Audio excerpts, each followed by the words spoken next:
Akbar! Allahu Akbar!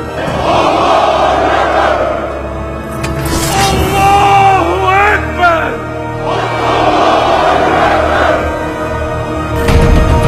Allah Ta'ala berjanji akan menolong orang yang menolong agama Allah. Hai orang-orang mukmin, jika kamu menolong agama Allah, niscaya Dia akan menolongmu dan meneguhkan kedudukanmu. Al-Quran Surah Muhammad ayat 7. Sejarah telah membuktikan pasukan yang jumlahnya sedikit mampu mengalahkan pasukan yang berjumlah banyak.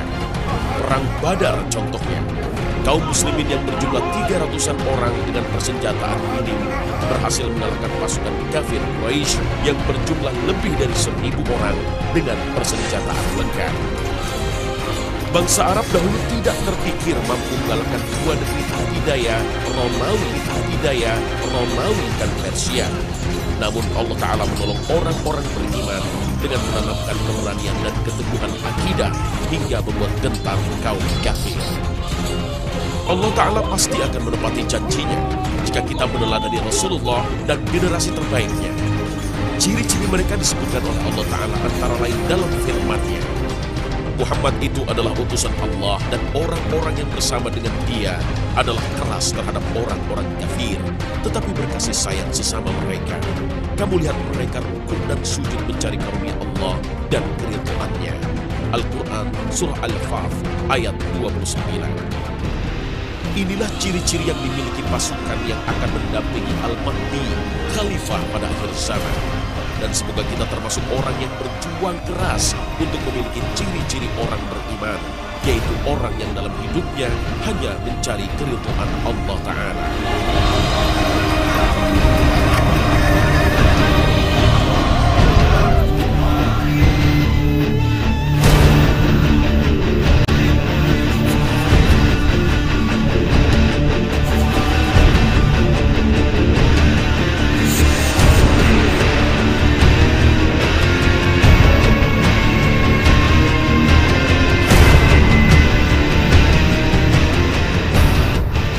Assalamualaikum warahmatullahi wabarakatuh. Selamat pagi pemirsa Trans 7. Khazanah Ensiklopedia Islam Dunia kembali menyapa Anda untuk membuka cakrawala Islam dengan merujuk pada Al-Quran dan Sunnah Rasul. Semoga bermanfaat dan menjadi ladang amal untuk saling berwasiat dalam kebajikan. Amin ya rabbal alamin. Berita masa depan tentang kedatangan Imam Mahdi bersumber dari hadis Nabi yang derajatnya sahih bahkan mutawatir, seperti dikemukakan oleh para ulama seperti As-Sakhawi, Asy-Syaukani, Al-Qurtubi, Al-Zahabi, dan Ibnu Hajar. Keyakinan terhadap khalifah yang adil pada akhir zaman menjadi salah satu bagian dari akidah Ahlus Sunnah wal Jamaah. Rasulullah telah menceritakan banyak hadis tentang garis keturunan dan ciri-ciri fisik Al-Mahdi. Al-Mahdi artinya orang yang mendapat petunjuk Allah. Namanya sebagaimana Rasulullah Muhammad bin Abdullah. Kapan Al-Mahdi muncul? Hanya Allah yang Maha Tahu. Namun Rasulullah telah menceritakan berbagai fenomena yang mengawali kedatangan Al-Mahdi. Antara lain, gempa bumi di tanah Arab, munculnya api di Hijaz, pasukan Arab tenggelam di padang pasir Baida, dan surutnya sungai Efrat hingga menampakkan apa yang tersembunyi berupa gunung Damas. Al-Mahdi mengawali tanda-tanda besar akan tibanya hari kiamat. Diriwayatkan dari Ibnu Mas'ud, ia mengatakan, tatkala kami berada di sisi Rasulullah, tiba-tiba datang sekelompok pemuda dari Bani Hashim. Ketika Nabi melihat mereka, kedua mata beliau berlinang air mata dan berubahlah roman mukanya. Maka aku katakan, kami masih tetap melihat pada wajahmu sesuatu yang tidak kami sukai. Lalu beliau menjawab, kami Ahlul Bait. Allah telah pilihkan akhirat untuk kami daripada dunia. Dan sesungguhnya sepeninggalku, keluargaku akan menemui bencana-bencana dan pengusiran. Hingga datang sebuah kaum dari arah timur. Bersama mereka ada bendera berwarna hitam. Mereka meminta kebaikan namun mereka tidak diberi. Lalu mereka memerangi dan mendapat pertolongan sehingga mereka diberi apa yang mereka minta. Tetapi mereka tidak menerimanya. Hingga mereka menyerahkan kepemimpinan kepada seseorang dari keluargaku. Lalu ia memenuhi bumi ini dengan keadilan, sebagaimana orang-orang memenuhinya dengan kezaliman. Barang siapa di antara kalian mendapatinya, maka datangilah mereka walaupun dengan merangkak di atas es. Hadis riwayat Ibnu Majah. Berdasarkan hadis ini, Al-Mahdi berasal dari Bani Hashim, satu garis keturunan dengan Rasulullah. Dipertegas lagi dalam hadis lain, dunia tidak akan lenyap hingga seorang dari keluargaku menguasai bangsa Arab.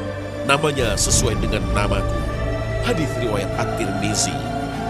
Al-Mahdi akan dibaiat oleh umat di depan Ka'bah, sebagaimana hadis yang diriwayatkan dari Abu Hurairah. Ia dibaiat di antara rukun Hajar Aswad dan Maqam Ibrahim. Hadis riwayat Ibnu Hibban, Ahmad, dan Al-Hakim. Siapakah yang datang membaiat Al-Mahdi dan menjadi penolongnya? Apakah berasal dari bangsa Quraisy atau dari bangsa lain? Banyak riwayat hadis yang menceritakan tentang penolong Al-Mahdi ini, sebagaimana sabda Rasulullah. Akan ada orang-orang yang keluar dari sebelah timur, lalu mereka mempersiapkan segala urusan untuk Al-Mahdi, yakni pemerintahannya. Hadis riwayat Ibnu Majah dan At-Tabrani. Namun ada satu hadis yang lebih detail. Dari Khurasan akan keluar beberapa bendera hitam. Tak sesuatu pun bisa menahannya sampai akhirnya bendera-bendera itu ditegakkan di Iliyah, Baitul Maqdis. Namun hadis ini dari sisi sanad dan periwayatannya termasuk dhaif. Bahkan Imam Az-Zahabi, seorang ulama hadis dalam Siyar Al-A'lam, berpendapat hadis ini munkar. Pendapat serupa dikemukakan oleh Ibnu Qayyim dalam Al-Manarul Munif. Khurasan bukanlah sebuah kota yang dikenal saat ini, bagian dari Iran.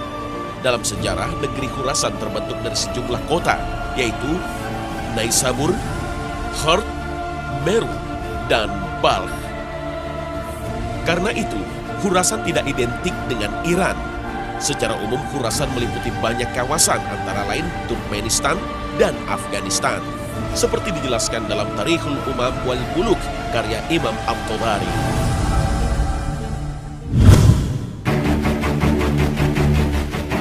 Dalam berbagai hadis, Rasulullah telah menceritakan bahwa penduduk asli Madinah karena berpaling dari agama Allah kelak akan diganti oleh penduduk keturunan Persia.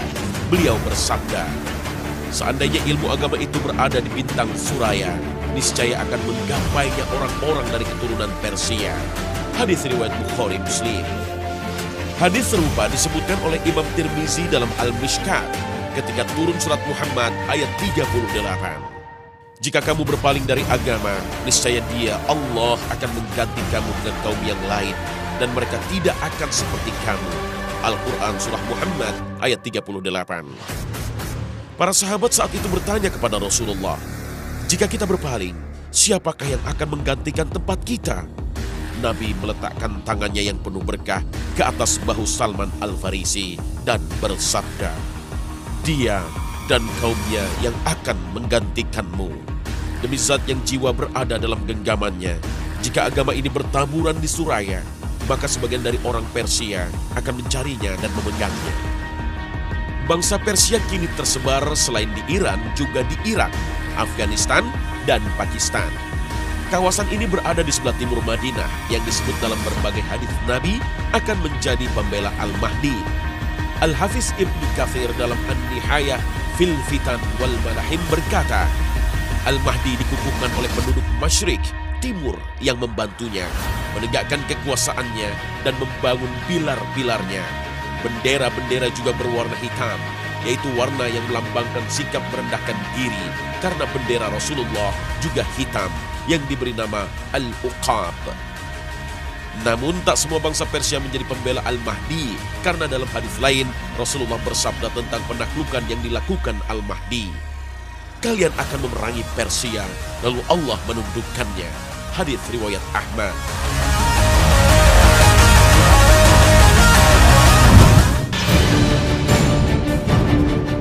Rasulullah SAW pernah bersabda, akan senantiasa ada segolongan dari umatku yang berperang di atas kebenaran, yang menampakkan kebenaran terhadap orang-orang yang mencela mereka, hingga terbunuhnya orang yang terakhir dari mereka, yaitu Al-Masih Ad-Dajjal. Hadis riwayat Abu Dawud, Ahmad, dan Ad-Daulani. Dalam berbagai hadis dijelaskan, kelompok pembela Al-Mahdi yang memerangi Dajjal disebut Taifah Mansurah, artinya kelompok yang mendapat kemenangan karena pertolongan Allah. Hadis-hadis tentang At-Taifah Al-Mansurah diriwayatkan banyak jalur dari 19 sahabat. Menurut penelitian sejumlah ulama hadis, hadis-hadis tentang At-Taifah Al-Mansurah telah mencapai derajat mutawatir. Mereka adalah kelompok elit dan militan umat Islam, dan mereka sekelompok kecil dari umat Islam yang berpegang teguh pada Al-Quran dan As-Sunnah. Rasulullah bersabda, akan senantiasa ada satu kelompok dari umatku yang berperang di atas urusan Allah. Mereka mengalahkan musuh-musuh mereka. Orang-orang yang memusuhi mereka tidak akan mampu menimpakan bahaya kepada mereka sampai datangnya hari kiamat. Sementara keadaan mereka tetap konsisten seperti itu. Hadis riwayat Muslim. Taifah Mansurah dikenal juga nama Ashabul Rayati Su'ud atau pasukan berpanji hitam. Keberadaan pasukan ini sudah terbentuk sebelum munculnya Al-Mahdi. Mereka sudah terbiasa dalam peperangan dan menguasai strategi tempur. Keberadaan kelompok ini makin jelas setelah kematian Raja Arab Saudi yang berlanjut dengan pertikaian 3 putra mahkota untuk memperebutkan kerajaan. Kesimpulan ini merujuk pada salah satu hadis Nabi. Akan berperang 3 orang di sisi perbendaharaanmu. Mereka semua adalah putra khalifah. Tetapi tak seorang pun di antara mereka yang berhasil menguasainya. Kemudian muncullah bendera-bendera hitam dari arah timur. Lantas mereka membunuh kamu dengan suatu pembunuhan yang belum pernah dialami oleh kaum sebelummu. Kemudian beliau SAW menyebutkan sesuatu yang aku tidak hafal, lalu bersabda, maka jika kamu melihatnya, berbaiatlah walaupun dengan merangkak di atas salju, karena dia adalah Khalifah Allah Al-Mahdi. Hadis ini diriwayatkan oleh Ibnu Majah dalam Kitabul Fitan dan Al-Hakim dalam Mustadrak. Hadis Nabi ini bisa jadi akan segera terbukti jika melihat peta politik di Arab Saudi. Seorang pengamat politik Timur Tengah, Tony Khatir, seperti dikutip saudipolitics.com tahun 2004, menilai pemerintah Arab Saudi kini tengah berada dalam perpecahan. Sepeninggal Raja Fahd, kekuasaan Arab Saudi terpecah pada 4 orang pangeran. Meskipun secara resmi, kekuasaan kerajaan Arab Saudi dipegang oleh Raja Abdullah. Namun, ketiga pangeran lainnya tetap memegang pengaruh kuat dan kekuasaan politik. Mereka adalah Pangeran Nayef, Pangeran Sultan, dan Pangeran Salman. Diperkirakan setelah Raja Abdullah wafat, perseteruan antara 3 pangeran Arab akan makin memuncak. Apakah ini yang dimaksud hadis Nabi? Wallahu a'lam. Satu persatu para pemimpin diktator di Timur Tengah berjatuhan, dan bisa jadi puncaknya jatuhnya Raja Arab Saudi. Pergantian rezim berdampak krisis politik berkepanjangan seperti di Irak, Libya, Yaman, dan Mesir. Sementara peperangan masih berkecamuk di Suriah. Rezim Bashar Assad tetap mempertahankan kekuasaannya dan berusaha menghabisi kelompok oposisi. Sementara perang di Palestina tak kunjung berakhir.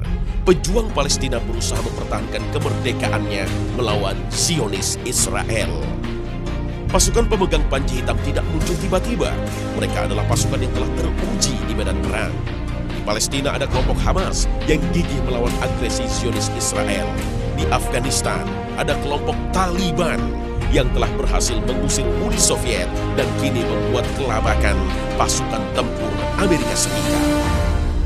Sementara di Suriah ada Jabhah Nusrah yang selalu mengibarkan bendera hitam. Mereka adalah salah satu kelompok mujahidin yang bertempur melawan rezim diktator Bashar Assad. Mereka bukan hanya berasal dari warga Suriah, sebagian mujahidin berasal dari Arab Saudi, Irak, Pakistan, dan Afghanistan, serta Chechnya. Namun kelompok ini telah dicap teroris oleh Amerika Serikat sebagaimana kelompok Taliban di Afghanistan. Mungkin saja kelompok ini yang telah akan berhak menyandang kehormatan sebagai pembela Al-Mahdi. Rasulullah telah bersabda, saat ini akan tiba masa berperang. Akan senantiasa ada segolongan dari umatku yang menampakkan kebenaran di hadapan manusia. Allah mengangkat hati-hati suatu kaum. Mereka akan memeranginya. Dan Allah Azza wa Jalla menganugerahkan kepada mereka kemenangan. Dan mereka tetap dalam keadaan demikian. Ketahuilah bahwa pusat negeri kaum mukminin itu berada di Syam. Dan ikatan tali itu tertambat di punuk kebaikan hingga datangnya hari kiamat. Hadis riwayat Ahmad, An-Nasa'i, dan Ibnu Hibban. Negeri Syam adalah negeri yang diberkahi karena tempatnya para nabi, antara lain disebutkan dalam beberapa ayat dalam Al-Quran. Maha suci Allah yang telah memperjalankan hambanya pada suatu malam dari Al-Masjidil Haram ke Al-Masjidil Aqsa yang telah kami berkahi sekelilingnya. Al-Quran Surah Al-Isra ayat pertama. Dalam ayat lain Allah berfirman, وَجَعَلْنَا بَيْنَهُمْ وَبَيْنَ الْقُرَى الَّتِي بَارَكْنَا فِيهَا قُرًى ظَاهِرَةً وَقَدَّرْنَا فِيهَا السَّيْرَ سِيرُوا فِيهَا لَيَالِيَ وَأَيَّامًا آمِنِينَ. Ayat-ayat ini menunjukkan keberkahan negeri Syam. Negeri Syam adalah negeri yang memiliki keutamaan dibandingkan negeri-negeri lainnya, kecuali Mekah dan Madinah. Di negeri inilah risalah-risalah kenabian banyak diturunkan. Para rasul banyak diutus dan menjadi tempat hijrah para nabi Allah. Di sanalah berdiri Baitul Maqdis, kiblat pertama kaum muslimin. Solat di Masjidil Aqsa pahalanya 250 kali lipat dibanding solat di masjid lain, kecuali Masjid Haram dan Masjid Nabawi. Di sana pula Allah mengisrakan Nabi Muhammad SAW, kemudian Mi'raj ke Sidratul Muntaha untuk menerima perintah sholat. Di negeri Syam pula, Dajjal akan dibinasakan oleh Al-Masih. Begitu juga Ya'juj wa Ma'juj dan bangsa Yahudi, mereka akan binasa di negeri Syam. Negeri Syam meliputi kawasan Palestina, Suriah, Lebanon, dan Yordania. Palestina adalah negeri yang dirampas, ditindas, dan dijajah oleh Zionis Israel. Dan kini penduduk Syam lainnya yaitu di Suriah tengah mengalami penindasan dan pembantaian dari rezim berkuasa Bashar Assad. Penduduk Syam menjadi barometer kebaikan pada akhir zaman. Rasulullah bersabda, apabila penduduk negeri Syam telah rusak, maka tidak ada lagi kebaikan bagi kalian. Akan senantiasa ada segolongan dari umatku yang mendapatkan pertolongan. Tidaklah membahayakan mereka orang-orang yang menyelisihi mereka hingga datangnya hari kiamat. Hadis riwayat At-Tirmizi, Ahmad, Al-Lalika, Ibnu Hibban, dan Al-Hakim. Karena itulah, pada akhir zaman, negeri Syam menjadi tempat hijrahnya orang-orang mukmin seperti telah diisyaratkan oleh Rasulullah. Hari kiamat tidak akan terjadi sebelum orang-orang yang baik hijrah dari Irak ke Syam dan orang-orang yang buruk pindah dari Syam ke Irak. Hadis riwayat Ahmad. Kenapa negeri Syam menjadi tempat hijrah? Bukankah negeri Syam menjadi wilayah penuh konflik dan peperangan seperti yang kita saksikan saat ini? Apakah yang mereka cari? Tak ada tujuan lain kecuali jihad fi sabilillah untuk mendapat kemuliaan di hadapan Allah. Karena Allah Ta'ala telah berfirman, dan sesungguhnya kami akan benar-benar menguji kamu agar kami mengetahui orang-orang yang berjihad dan bersabar di antara kamu, dan agar kami menyatakan baik buruknya hal ihwalmu. Al-Quran Surah Muhammad ayat 31. Selain negeri Syam, negeri Yaman termasuk negeri yang diberkahi Allah dan memiliki banyak keutamaan. Rasulullah bersabda, sesungguhnya aku nanti di akhirat berada di samping telagaku. Aku akan menghalangi setiap manusia yang akan minum dari telagaku, sehingga penduduk Yaman dapat meminum air dari telagaku terlebih dahulu. Aku memukul dengan tongkatku, sehingga mengalirlah air telaga tersebut sampai pada mereka. Hadis riwayat Muslim. Menurut Imam Nawawi dalam Syarah Sahih Muslim, hadis ini merupakan karamah bagi penduduk Yaman, karena Rasulullah SAW mendahulukan mereka dalam hal meminum air telaga beliau sebagai balasan atas kebaikan-kebaikan mereka dan bersegeranya mereka dalam memeluk agama Islam. Apakah ini isyarat bahwa penduduk Yaman juga akan menjadi bagian dari Thaifah Mansyurah?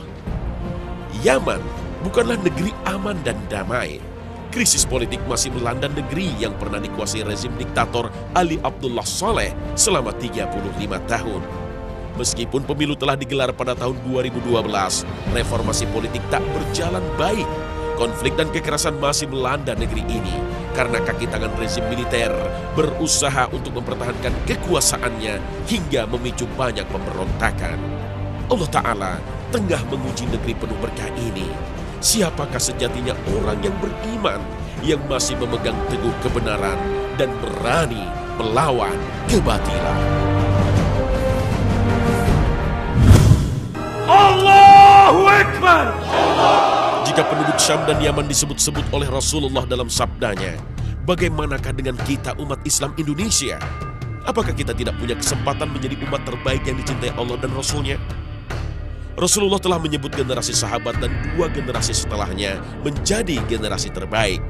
Tapi generasi yang terpaut jauh berabad-abad dari mereka bisa jadi menjadi kaum yang terpilih untuk mendampingi pasukan Al-Mahdi. Mereka bukan berasal dari Syam, bukan pula dari Yaman. Dalam sebuah hadis diriwayatkan dari Anas bin Malik, Rasulullah SAW pernah berkata kepada Abu Bakar radhiyallahu an, "Wahai Abu Bakar, andai saja aku bertemu dengan saudara-saudaraku, andai saja aku bertemu dengan saudara-saudaraku, karena aku mencintai mereka."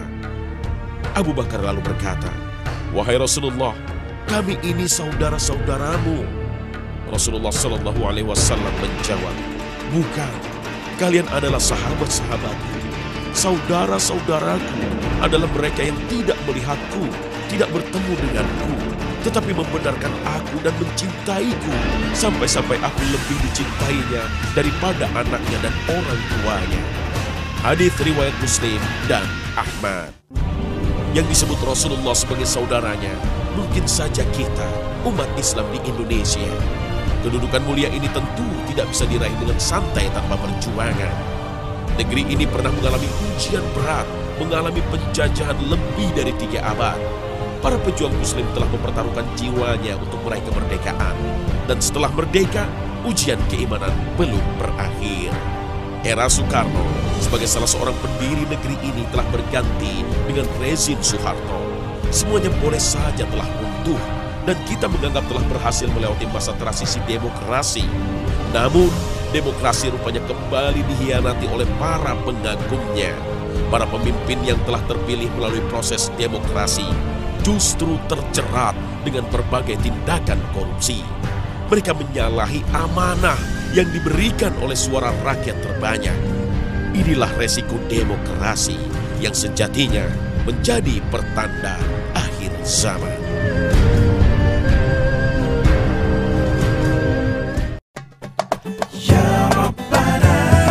Pemirsa Khazanah, pertarungan antara hak dan batil belum berakhir.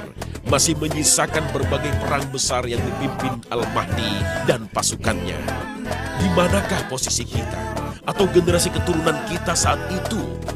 Semuanya tergantung bagaimana kita saat ini. Ikuti episode selanjutnya, Perang Akhir Zaman. Tetap di Khazanah, Ensiklopedia Islam Dunia. Terima kasih atas perhatian Anda. Wassalamualaikum warahmatullahi wabarakatuh. Ya Rabbana.